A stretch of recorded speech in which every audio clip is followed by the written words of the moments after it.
Hello बच्चों, चलिए प्रश्न को समझते हैं। दिया गया प्रश्न कुछ इस प्रकार है जिसमें हमें कहा जा रहा है श्रेणी 2/3 -1 प्लस 3/2 के कितने पदों का योगफल 463/96 होगा। 463/96 होगा। तो सबसे पहले इस प्रश्न को हल करने से पूर्व हम मुख्य अवधारणा को लिखते हैं। मुख्य अवधारणा के अंदर मैं योगफल ज्ञात करने का जो सूत्र होता है उसको लिखवाने वाला हूं। तो योगफल को हम एस एन से दर्शाते हैं। एस एन बराबर, योगफल का सूत्र होगा एस एन बराबर ए 1 माइनस आर की घात एन बटा 1 माइनस आर। ठीक है जी। अब हमें प्रश्न में क्या क्या दिया हुआ है उसके अनुसार हम इस प्रश्न को हल करते हैं। तो प्रश्न में हमें दिया हुआ है ए का मतलब होता है पहला पद यानी 2/3 हमें दिया हुआ है।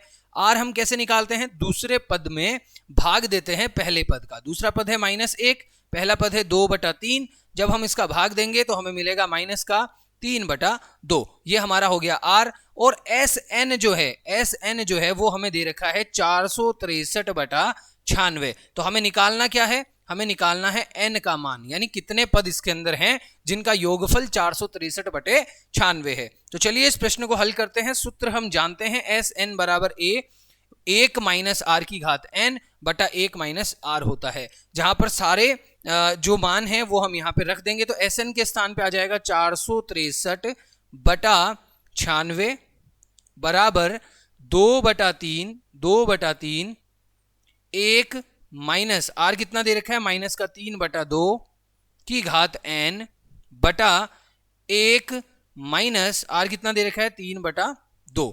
अब इस प्रश्न को हम हल करेंगे। तो चलिए मैं आपको हल करके बताता हूं। 463 गुणा 3, ठीक है, बटा 96 गुणा 2। ये 3 और 2 कहां से आए, ये 3 को इधर भेज दिया, 2 को नीचे भेज दिया। ठीक है, तो इधर मेरे पास में क्या बच गया, इधर मेरे पास में बचेगा 1 प्लस, क्योंकि माइनस अंदर गुणा हो गया, 3/2 की घात n बटा 1 प्लस 3/2 मेरे पास में बच गया। अब देखिए इसको हल करते हैं आगे और, तो हम क्या पाते हैं वो हम यहाँ पे लिखते हैं। तो 463 को जब आप 3 से गुणा करते हैं तो आपको मिलता है 1389। 1389 बटे 96 को 2 से गुणा करेंगे तो 192 आ जाएगा। बराबर इसको हल करेंगे 1 प्लस 3/2 की घात n, ऐसा कैसा रहेगा। और नीचे क्या आ जाएगा, नीचे आपका 1 प्लस 3/2 का लघुत्तम लेके जब हल करेंगे तो आपको मिलेगा 5/2। क्या मिलेगा, 5/2। ठीक है, अब क्या करेंगे, 5/2 को इधर भेज देंगे। तो जब हम 5/2 को इधर भेजेंगे तो 1389 गुना क्या हो जाएगा, 1389 गुना 5/192 गुना 2। ठीक है जी, बराबर होगा किसके, 1 प्लस 3/2 की घात n। ठीक है जी। अब इस प्रश्न को आगे हल करते हैं। तो आगे जब हम हल करेंगे 1389 को 5 से गुना करते हैं तो हमें मिलता है 6945, और 192 को 2 से गुणा करते हैं तो हमें मिलता है 384, जो कि बराबर होता है किसके, 1 प्लस 3/2 की घात n। अब हम इस 1 को इधर भेज देंगे, 1 को इधर भेजेंगे तो हमारे पास क्या बचेगा, 3/2 की घात n बराबर हो जाएगा 6945 बटे 384। इसमें से 1 को माइनस कर देंगे।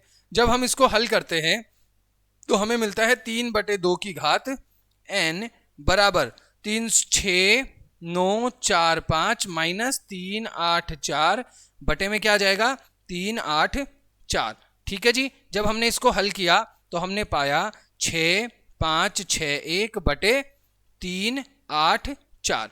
अब देखिए हमारे पास में क्या है, हमारे पास में दिया हुआ है 3/2 की घात n, ये हमारे पास में है, और ये बराबर है किसके, 6561 बटे 384। अब इसको घात के रूप में यदि हम लिखना चाहें, जहां पर 3/2 हमें बनाना है, तो हम क्या लिखेंगे, 3/2 की घात 7। अब देखिए तुलना करते हैं तो n बराबर हमारे पास में कितना आ जाता है, 7 आ जाते हैं। और यही क्या था, इस प्रश्न का उत्तर है। आशा करते हैं यह प्रश्न आपको समझ में आ गया है। धन्यवाद।